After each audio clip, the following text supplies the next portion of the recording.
Good morning बेटा। आज का हमारा फर्स्ट चैप्टर 6 क्लास के लिए है अलिफ। पहला सबक है अलिफ। अलिफ से अनार, अलिफ से अखरोट। इसमें आपको नाम नहीं लिखना है, हुरूफ पहचानना है किससे क्या आता है। अलिफ मद, अलिफ मद से आग, अलिफ मद से क्या आएगा, आरी। उसके बाद चैप्टर आपका ख़त्म हो जाता है मश्क यानी एक्सरसाइज। मश्क करनी, हमें एक्सरसाइज करनी है।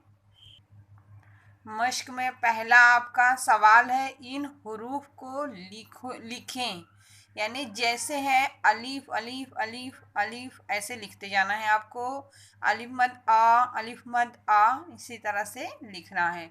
दूसरा सवाल देखिए, नीचे दी हुई तस्वीर का पहला हुरूफ लिखें। दूसरे सवाल में क्या है, नीचे दी हुई तस्वीरों का पहला हुरूफ लिखें।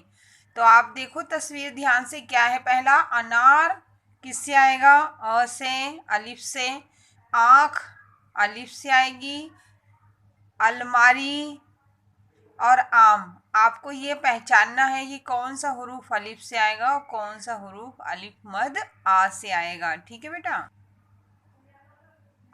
अंडा, आलू, इन सब का आपको पहला हुरूफ लिखना है बस, और कुछ नहीं करना है। फर्स्ट चैप्टर में आपको इनका पहला हुरूफ लिखना है बेटा। तो हमारे फर्स्ट चैप्टर में इतना ही है बेटा। आपको अलिफ की पहचान, अलिफ से कौन कौन से अल्फाज आते हैं, उस हुरूफ की पहचान करनी है। ओके, थैंक यू बेटा।